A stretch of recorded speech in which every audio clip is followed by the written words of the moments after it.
I had a very big health scare. And then they come back to me with a diagnosis that literally shocked me. This is all or nothing, and without it, I am nothing. I don't come from a rich family. I don't have rich friends. You know, I felt a little bit like an outcast, and in a lot of ways, I still am. Well, I'm checking out YouTube videos. I might as well start a business.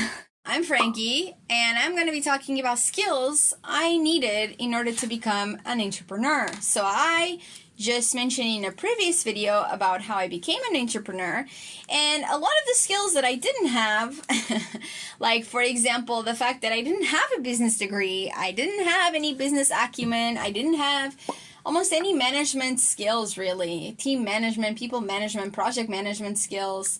And I needed to convert and kind of translate across the board all of the skills that I had in my scientific career, my academic career, into now a more well-rounded toolkit for being a CEO, for being an entrepreneur. So let's talk about those skills, okay? First skill that I like to promote is obviously the main one, communication. Communication is probably the most important skill you'll ever have to develop as an entrepreneur. Why?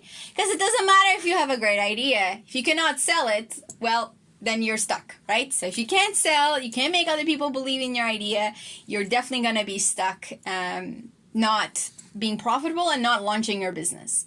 So I think communication is one of the main skills, one of those meta skills that if you have communication, you probably will be able to have everything else.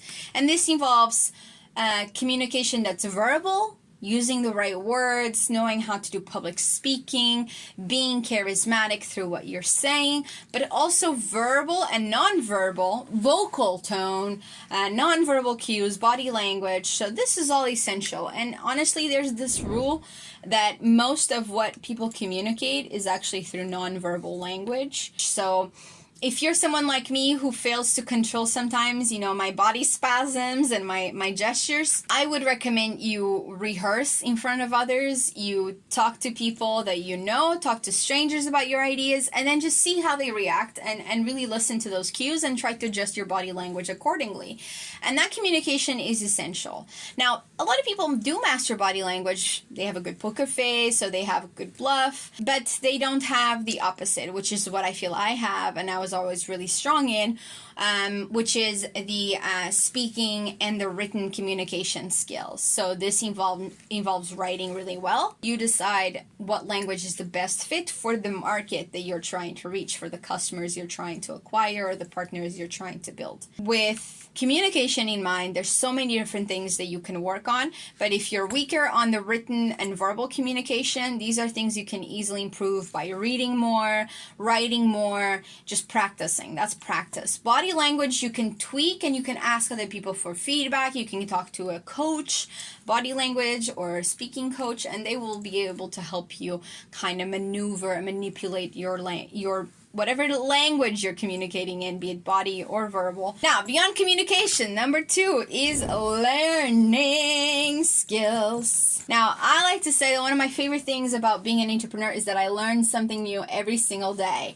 And learning is another meta skill. If you know how to learn, then you can learn a lot of things, right? So knowing how to learn, or, you know, learning how to learn, that is actually sometimes problematic. Most of us, maybe had not so pleasant experiences in school. Maybe we don't have a great track record academically. Maybe we never enjoyed the school environment or the way teachers taught us. So that has not been my case. I actually had amazing teachers, and that's probably why I love learning. But because of this, a lot of these self-limiting beliefs around learning, and even these crippling habits of not knowing how to learn something and acquire knowledge and apply it, these are all coming possibly from the way that you were raised and the way that your education system brought you up.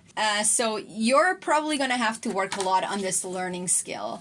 And how do you work on it? This is about coming up with or researching methods. Even researching is part of learning, you know, knowing how to research. But trying to find, Googling ways to become more productive when you study, when you acquire knowledge, reading more books so then you actually practice the increasing your attention span, even listening to YouTube videos. You know, I always say that part of my own business degree is really just from YouTube Academy. I go on YouTube and I Google, but even Googling the research skill itself it involves some type of learning skills. So you do need to know what questions to ask, how to frame those questions.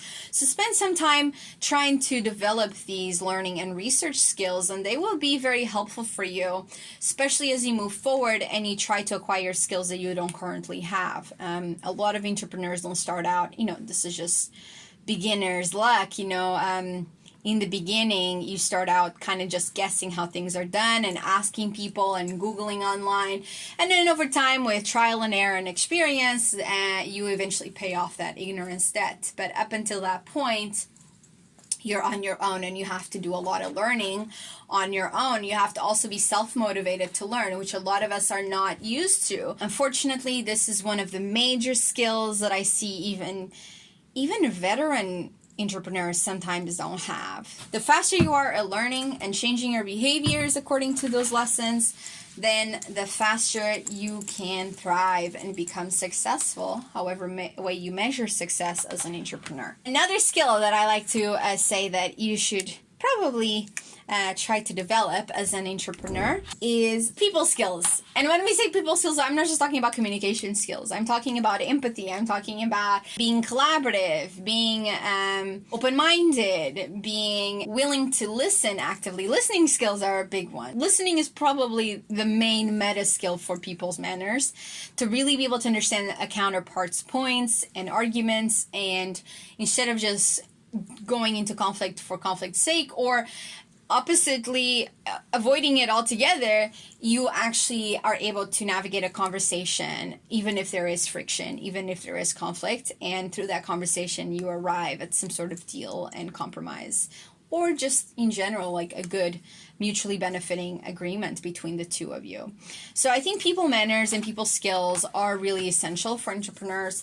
I mean, all these myths about, entrepreneurs that are robotic and, Mark Zuckerberg's of the world, sure, they exist. I'm not going to deny that. But they got to have some people skills if people follow them, if people listen to them, right? I feel like a lot of that gets lost in the myth of the legend. And same thing with other aspects. If Elon Musk is not the best people's person, then he has to have other people on his team or C-suite level, the executive level, that are good with people, because otherwise who's actually managing the corporation? It's actually managing the people. If you don't have that, it will be very difficult for you to actually move forward as an entrepreneur. Then you need to be able to develop teamwork skills. And this teamwork skills, this comes back to not just the people skills, but really knowing how to be cooperative, collaborative, constructive rather than destructive. And this involves a lot of co-creation and ability to grow and build upon other people's ideas.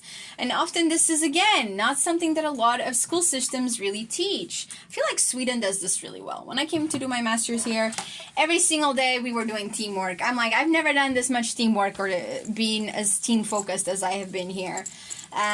But this is the way they teach kids here in Sweden. But in North America, it's all individualistic. Oh, yeah, you do things on your own and you have to figure out on your own, and it becomes so competitive.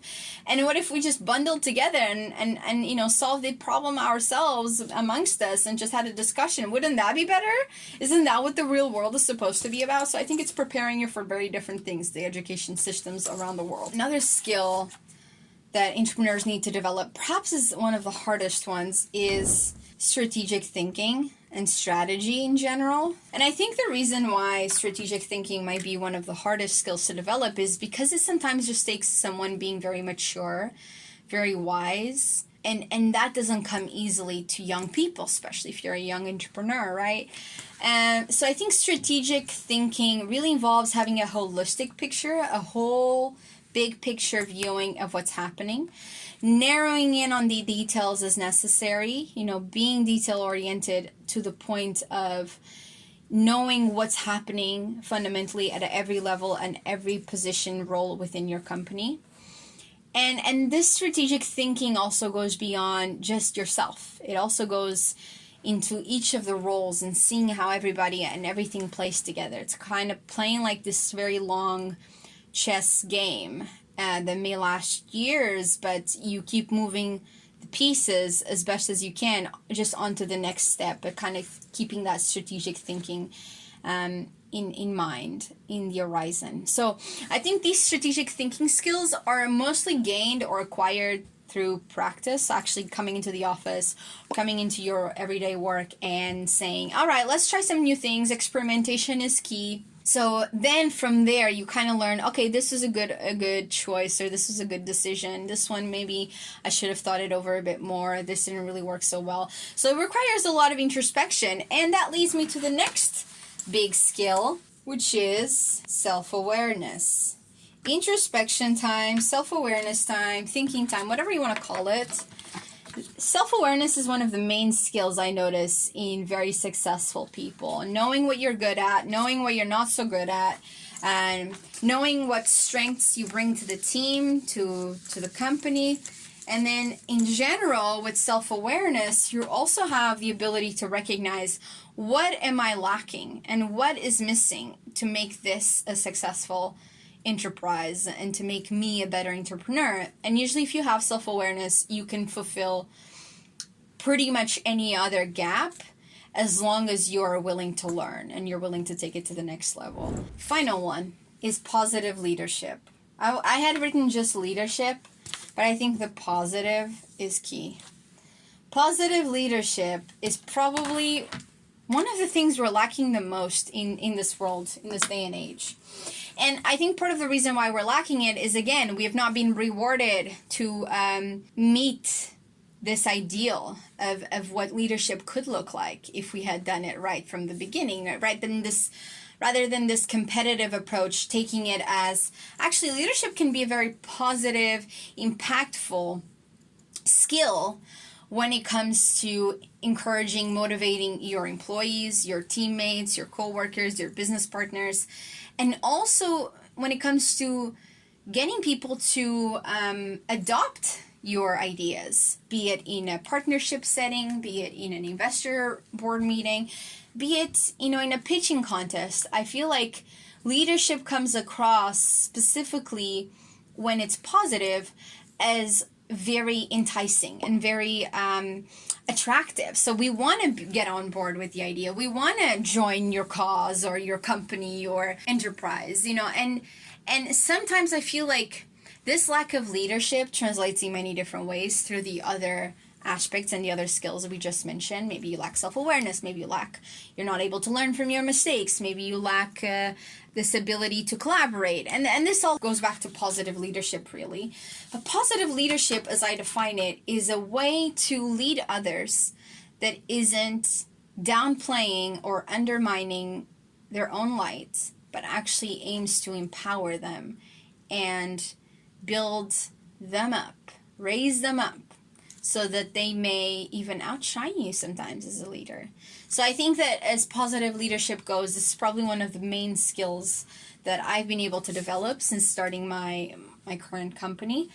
And positive leadership can make you go a long way, even when everything else is not working out. You just know that your positive leadership is your impact. And if I'm someone who's very purpose, impact driven, then I can still find a lot of meaning through positive leadership, even if all the other things are not in place for me to feel I've made it, for me to feel like very comfortable in my position of leadership. Yes, so those are some skills I needed to develop as an entrepreneur if I didn't already have them. And hopefully you found this enlightening.